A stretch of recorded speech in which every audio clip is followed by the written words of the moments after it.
Hello everybody. Well, day 2 of the 288.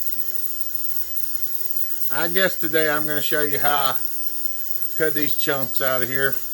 I've showed it a couple times. It's not pleasant. It's brutal. It's brutal and it's terrible. And you need a steady hand, and sometimes you just got to be careful when you're doing it. But y'all don't forget, make inquiries to me or Andrew, Drew's Creations, or Brendan Cass. I'm not exactly sure what Brendan's channel is. I think it's Brendan Cass. But about the show, or meet and greet, or whatever you want to call it, coming up December the 11th. We're trying to get a head count. I got to figure out how to do it, and I don't know exactly how to do it yet, so we're going to sit down and brainstorm and see if we can figure some of this stuff out. But don't want to forget about that. But I'm going to put these on, and I'm going to show y'all how I cut these chunks out of here. If you're a nervous Nelly, you might as well look away. You gotta risk it for the biscuits, all I can tell you.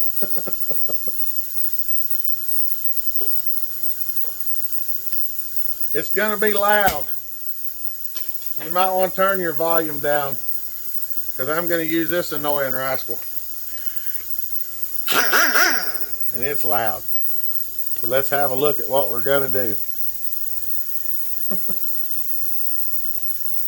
See the black lines? They go to the ports. That one right yonder might be.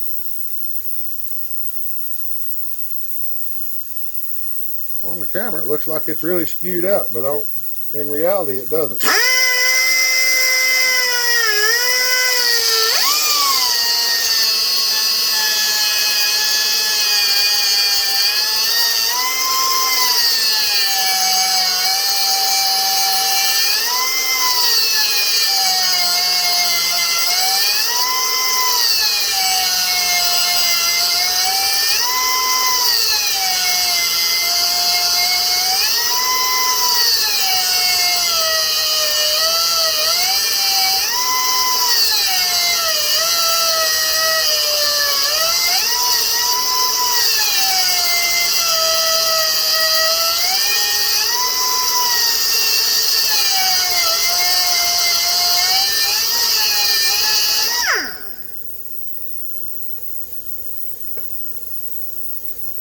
Alright, see how I cut all them lines?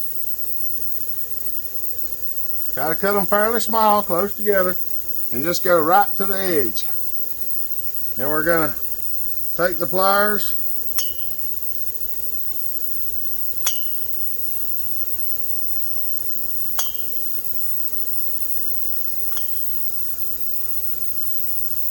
and voila! One chunk missing.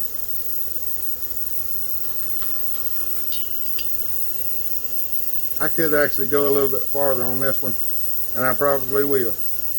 It looks like I can go one more over on this one because I want to line up with the port. But that's the way it goes.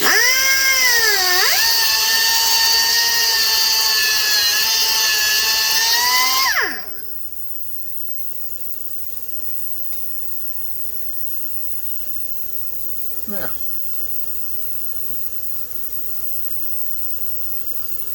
see how much more area we're going to be able to flow? We're going to take all this out, so I'm not really concerned with how it looks right now. So let me see if I can cut this other side. We'll go from there.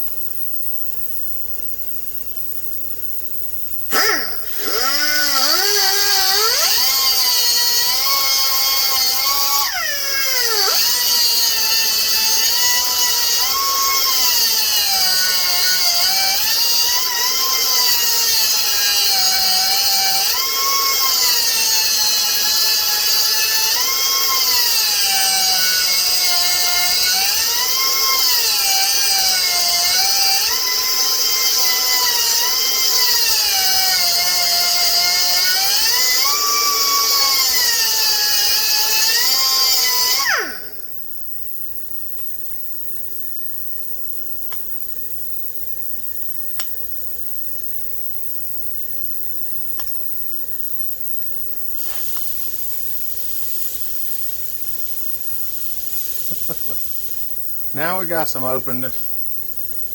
All right. All right.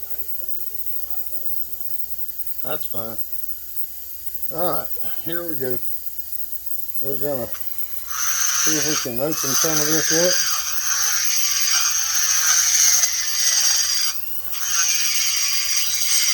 Y'all seen what it looks like after cutting them pieces out. We're gonna cut the walls out now.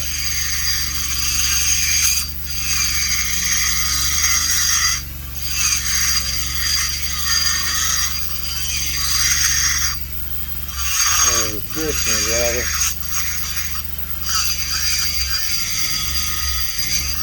This seems to make a real big difference in these saws for torque. Now I'm just trying to go out. I don't know if y'all can see that, but I'm just trying to go out to where the edge is.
Let's see if you can see it.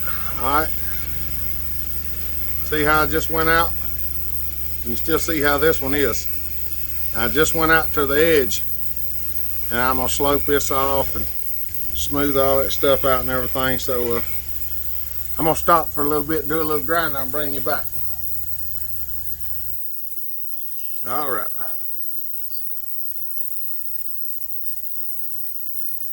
Y'all can see how much more open that is now. She's gonna catch a lot more charge in there. So I got that roughed out. Now I've got some more stuff I got to do. We got to get started on that port next. We'll do a little bit on this one. We're not gonna do a whole lot on the intake. Don't do much on the intake, y'all. Whatever you do, don't be lowering intakes. Most of them are low enough. And especially if you remove the gasket, you drop the cylinder down 20 thousandths. So you're changing the timing. Just remember that. You're lowering the intake. So don't lower it more unless you've got the numbers that you're shooting for and that's what you want. Because your torque will get lost in the intake. I promise you it will. That's right. There, we're getting her opened up. She's wider, a little taller. Raised up a little bit. Always make the top of your port oval shape. Don't never make it flat. It's more in tune to hang a ring if you do that. But yeah, we've opened up the surface area here in the front. It's a good bit larger. The sides are opened up. And the port's been increased.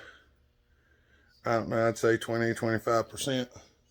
I took the old piston, put it down in the hole, marked it, and widened it. I mean, I could go wider, but I'm not going to, because you can get so wide. You can get so wide that it starts wearing the rings out faster. So I'm just going to go in there and taper that side out a little bit, taper it off, and that's going to be good to go. I've raised the exhaust port probably about 37 thousandths. And I'm going to lower the cylinder about 19. So That's about 18 thousandths raised. So that's where we're going. But let me finish cleaning it up. I'll bring you back when we start putting it back together. All right, everybody. We have got the cylinder ported, and I had a brand new cable ring that I'd already ordered because I was at least gonna change the ring. I had a piston too if need be, but this piston right here is in really good shape. So I'd rather have an OEM one over the aftermarket one any day of the week. Some people might argue that that's their prerogative. Mine is OEM.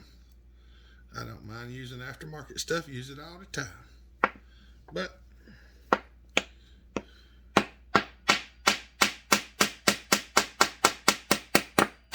oh, she's stuck good. There it comes. There's a little bit of crud in here. That's why we're taking it apart though. I figured there'd be a little bit of crud in here. So I figured I'd pop it apart, inspect everything.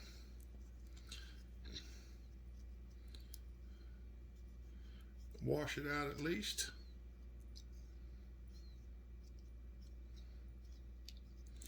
Because I figured there's probably dried gas in here.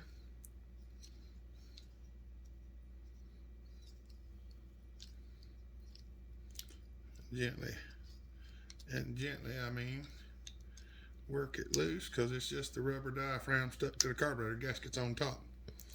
So yeah, that feels real good.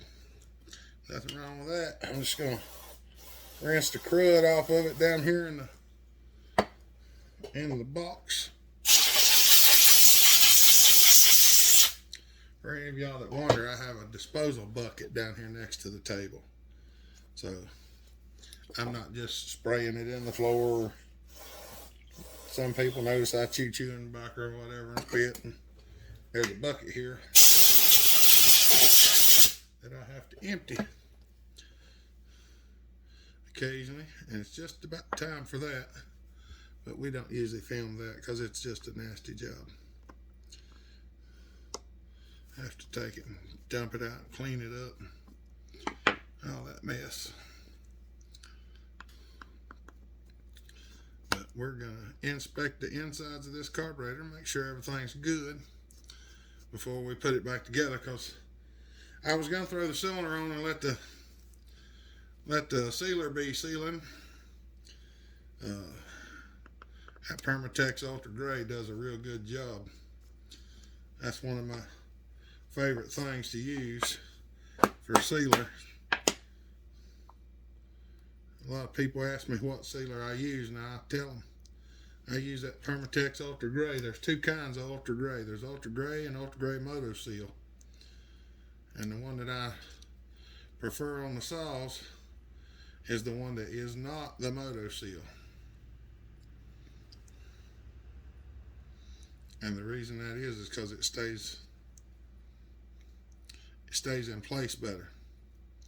The Moto Seal works for like center cases and stuff like that, Yamahas and certain things that do not have a center case gasket that use a sealer. That's what the Moto Seal is made for. But I do use it occasionally. I have used it on cylinders and it works fine. But I like the Ultra Gray that's not Moto Seal for the cylinders better, because I can get it on there and it stays exactly where I put it, except when my fingers rake it off and stuff like that. But I don't blame that on them. That's my fault.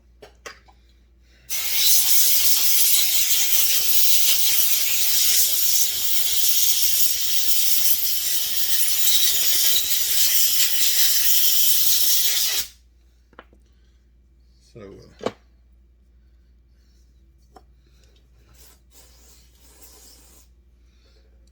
show you the sealer here in a minute.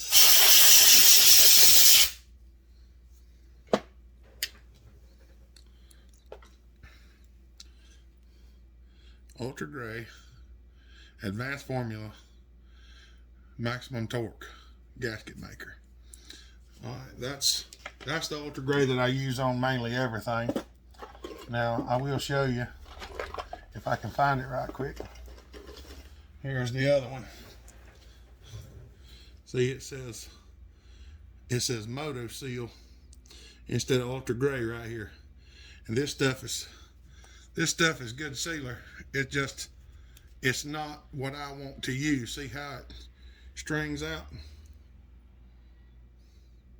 I mean, don't get me wrong, it stays, it works, it does a real good job. And I use it, that's the reason why I have it. But this here is a more stiff. See, it's stiff. It's not liquidy. The Moto Seal works better, like I said, in center cases, some carburetor gaskets and stuff like that, where you don't want it to seal a hole up if there happen to be one exposed. It works good for that. Both really good products. That's the reason why I use them. All right, that looks good. We'll have her cleaned out in a minute. Have her stuck back together.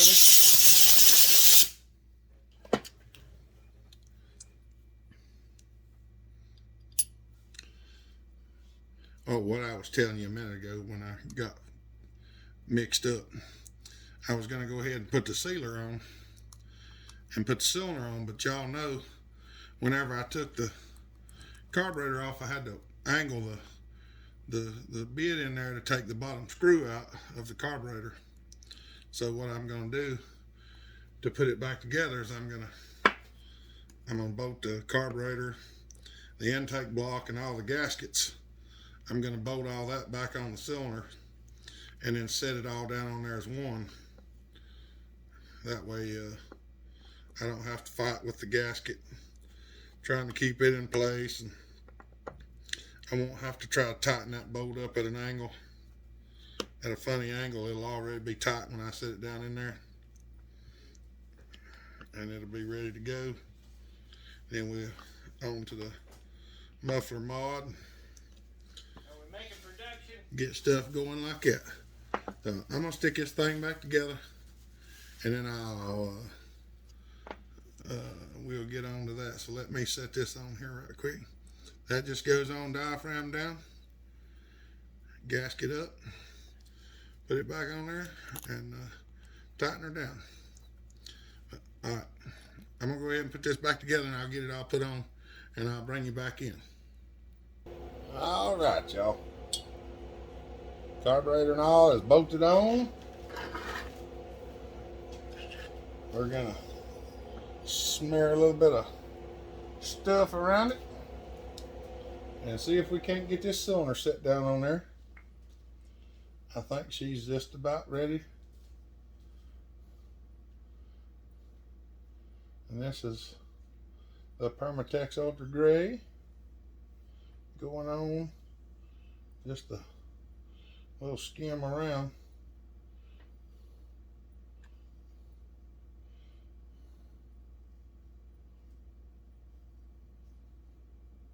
Try to make sure we get a little coating on all the way around. Not too thick, not too thin, just right. I know somebody's going to ask me what just right is. And just right is, like I was explaining that boy on the live feed the other night, the perfect amount is whenever you get just enough on there that whenever you tighten it up, a little bit squishes out on the outside and just a little bit squishes out on the inside. And I usually find that to be about 25 thousandths, 20, 25 thousandths, somewhere around in there. It's not like, I'm not daubing it on there like stupid heavy, and I try to leave just a little bit of room to the inside so that it can squish over to the inside and still not really stick out into the ports so bad. Not so much. I'll wipe this piston off again just to make sure there ain't no dirt on it. Try to keep it good and clean. But y'all know, working on these chainsaws, it just about don't matter how much I clean it, there's still junk in there. I'm gonna shoot a little oil in there. Smear it all over the cylinder walls. I've already put a little bit of oil on the ring, but I'm gonna rub that around there anyway.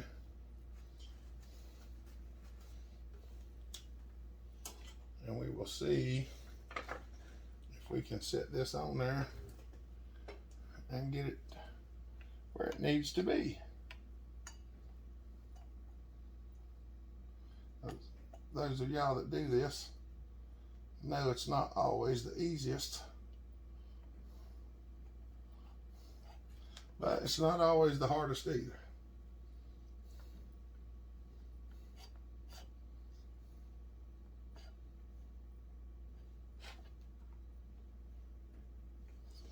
Trying to get that rubber poked back down in there. The rubber's a little bit stiff.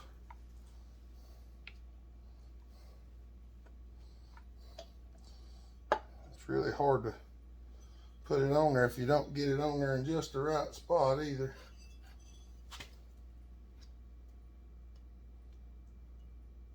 Come on. Make sure you get your little firewall in the right place.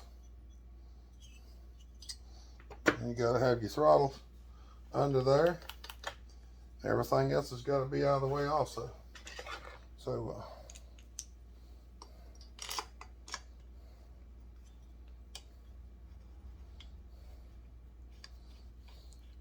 now we're setting it down on there and putting the screws there.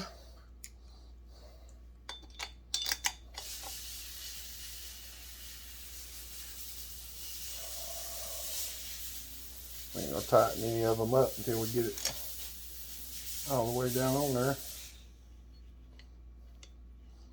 Might just run down to the hip.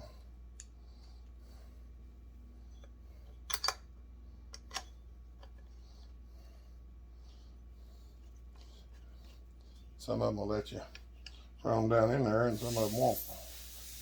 All right. Tighten that one. That one. That one. I gotta run this one down a little bit more.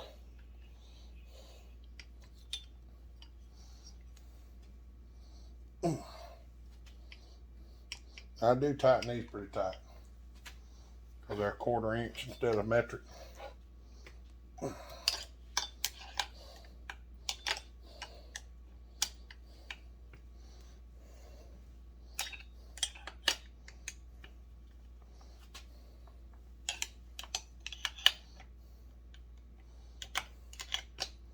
Yeah.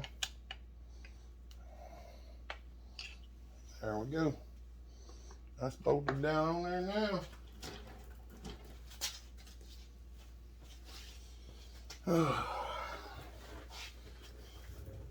Now,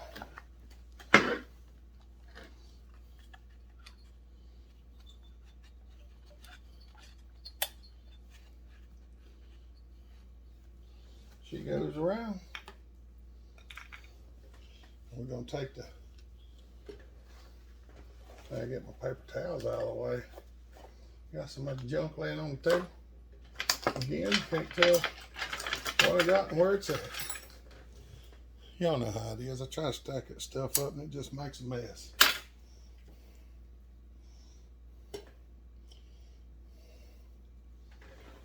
Now we're going to use a screwdriver this time.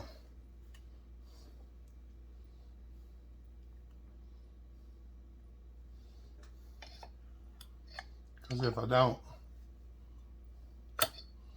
it'll smash my finger right there.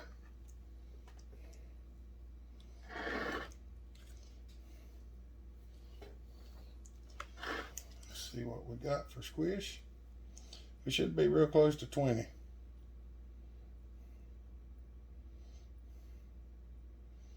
24. 23. There you go. Yeah, that sometimes the measurement's off just a little bit. 23 is where she comes out at in the lowest. And about 20 is all I would shoot for on one of these, because it doesn't have a decomp. And the pull rope assembly on the old 2 series is not as slick as the pull rope on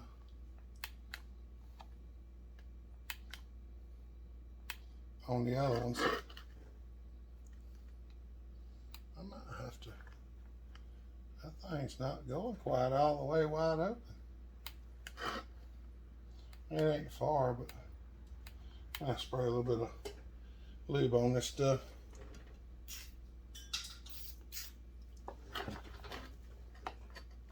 Get some slickum on there.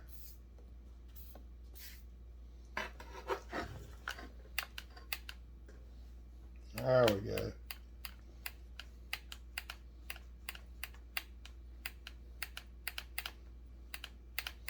Yeah, everything's dry. Get a little slick on there, it'll start working its way into where it needs to go. And we're gonna put the fuel line back on.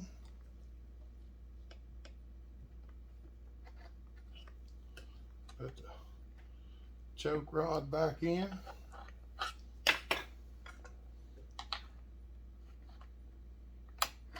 This saw's tight, y'all.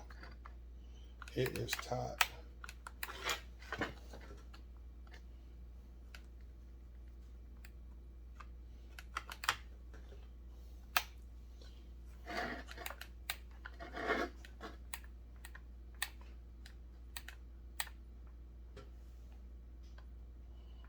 It's still, it could go just a hair farther.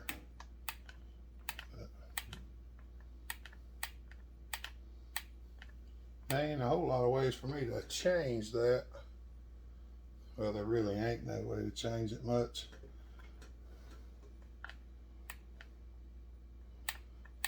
I don't particularly like this setup for throttle here, but that's the way it's made, so that's pretty much the way it has to be.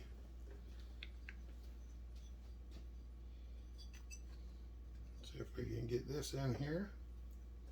I think we're gonna put a new sparky plug in here. Yep, that's exactly what we're gonna do. We're gonna put a new sparky plug. Well, I say we're going to. I can screw it in the darn hole. Get in there. There you go.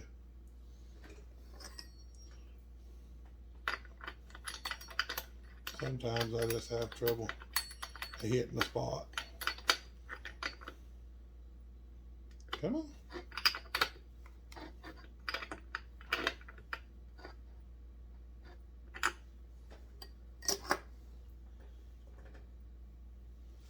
And it's got one screw off in, so I'm going to make sure it's tight.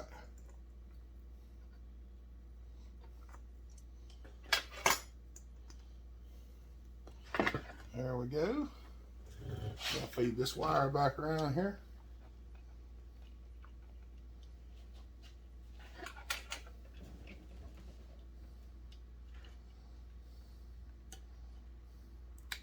There's 2 little holders that hold that wire. One there, one there. And that one goes right in there and sets up against that, and the hood covers that up. So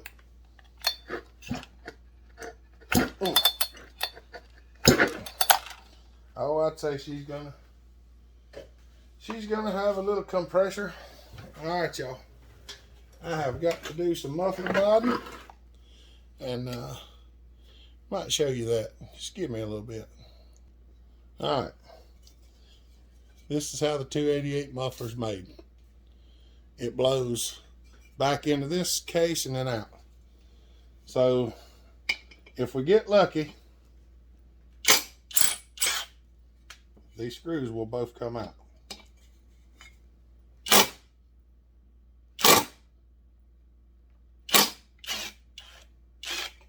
Whew, I didn't think that one was coming for a minute. And sometimes they don't come out, trust me. All right. So what I normally do to these, you see there's just a cut there. And I'm not big on modifying these mufflers because these mufflers are getting hard to find. So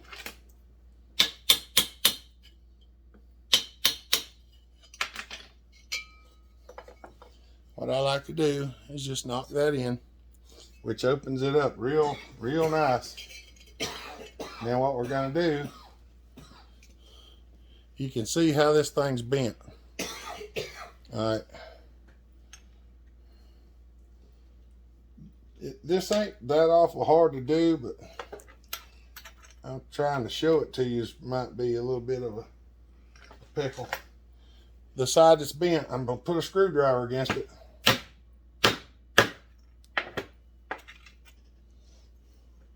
See, now it's straight on both sides.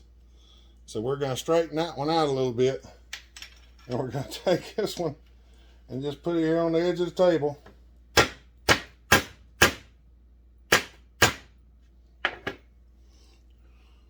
We're going to put a little bend in it. And what that lets you do is put it back on the muffler backwards. Now, there's a little cutout here and there. You can do one of two things. You can either grind something, or you can take this screwdriver and you can just raise him up a little bit.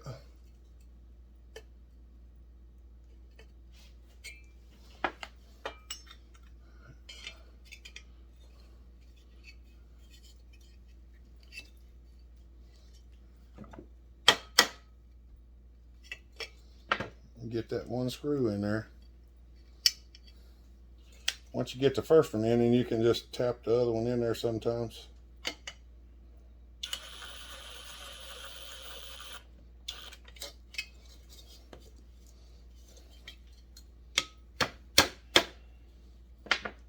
I might have to raise that up just a hair more.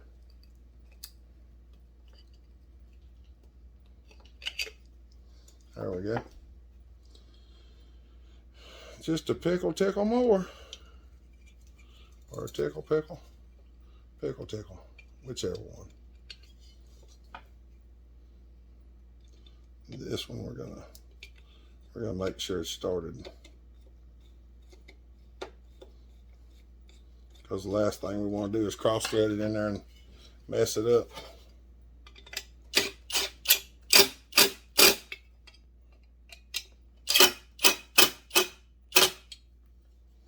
All right.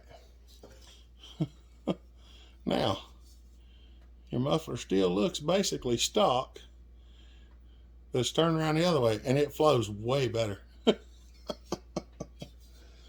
Way better. But that's where it goes. I don't know whether he needs that screen or not. I don't usually put them back in there. Oh.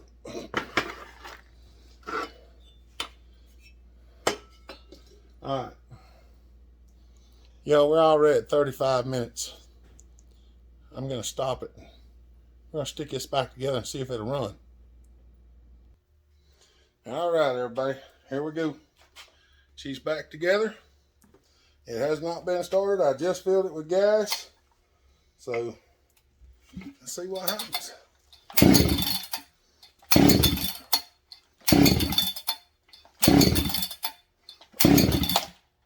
Make sure the switch is on. It is.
Oh, mercy.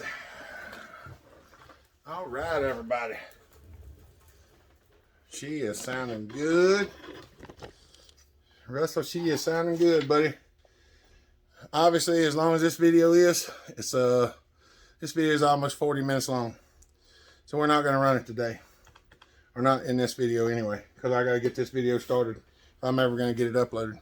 So just remember, this is a ported saw, and these saws right here don't like as many RPMs as some of the newer ones. So we're going to go tune it into wood and try to keep it down around a safe level and make sure the plug's nice and fat, because she ought to rip and strip.